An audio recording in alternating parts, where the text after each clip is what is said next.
आज ईवीएम के माध्यम से पूरा देश लूटा जा रहा है, पुलिस के डंडा के माध्यम से लोगों को जेल में बंद किया जा रहा है।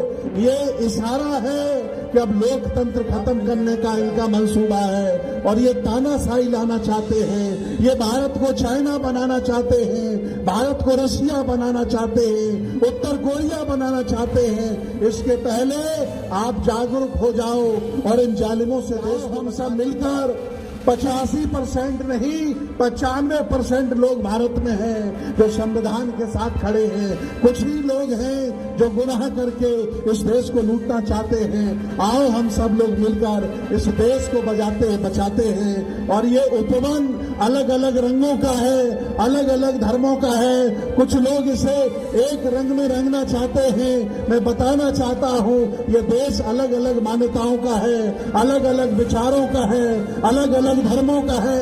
ये एक रंग में नहीं रंगा जा सकता।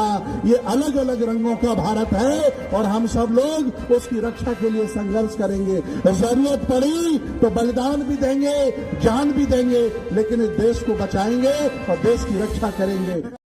आज दिल्ली रामलीला मैदान में पूरे भारत के लोग, खासतौर से SC, ST, OBC, माइनॉरिटी और कुछ ऐसे भी लोग हैं जो संविधान का सम्मान करते हैं।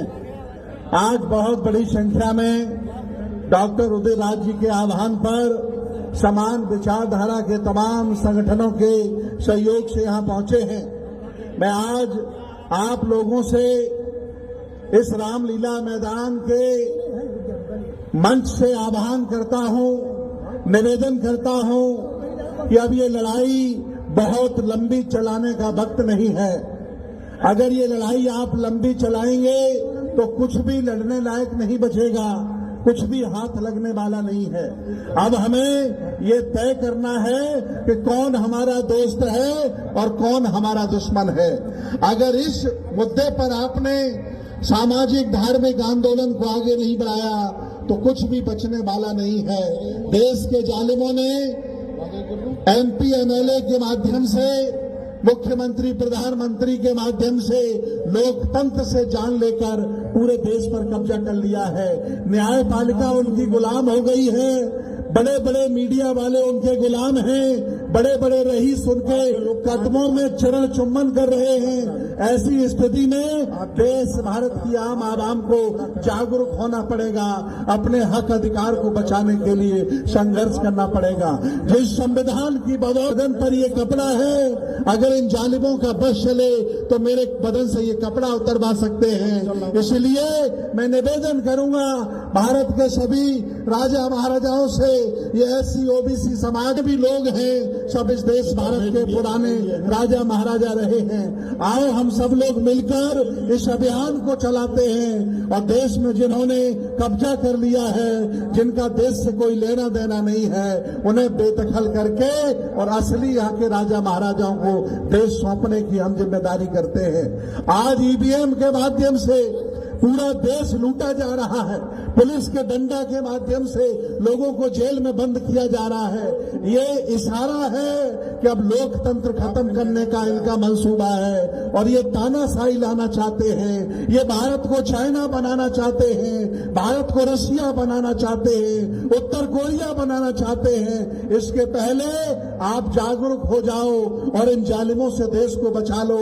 आज रामलीला मैदान दिल्ली से मैं पूरे देश भारत से हाथ जोड़कर अपील करता हूं कि अगर ऐसे ही कायर और बेहोश बने रहे तो आने वाली नस्लें, आने वाली पुश्तें भी आपकी गुलाम हो जाएंगी। उनसे बचने के लिए अब हमें दो दो हाथ करना पड़ेगा। अब हमें यह तय करना पड़ेगा कि मेरा दोस्त और दुश्मन कौन है। अब ढीले ढीले काम चलने वाला नहीं है।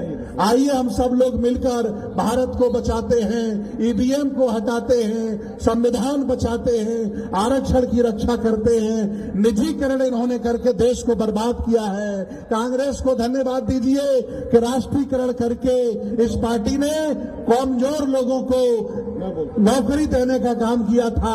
आज वो लोग कुछ रईसों को रईस बना रहे हैं और सब लोगों की नौकरियां छीन रहे हैं। इस आह्वान पर मैं आपसे एक बार फिर निवेदन करूंगा कि आओ हम सब मिलकर 85% नहीं 95% लोग भारत में हैं जो संविधान के साथ खड़े हैं। कुछ ही लोग हैं जो गुनाह करके इस देश को लूटना चाहते हैं। आओ हम सब लोग मिलकर इस देश को बचाते हैं। और ये उपवन अलग अलग रंगों का है, अलग अलग धर्मों का है। कुछ लोग इसे एक रंग में रंगना चाहते हैं। मैं बताना चाहता हूं ये देश अलग अलग मान्यताओं का है, अलग अलग विचारों का है, अलग अलग धर्मों का है। ये एक रंग में नहीं रंगा जा सकता। ये अलग अलग रंगों का भारत है और हम सब लोग उसकी रक्षा के लिए संघर्ष करेंगे। जरूरत पड़ी तो बलिदान भी देंगे, जान भी देंगे, लेकिन इस देश को बचाएंगे और देश की रक्षा करेंगे। बहुत बहुत धन्यवाद, बहुत बहुत साधुवाद। धन्यवाद मंत्री जी।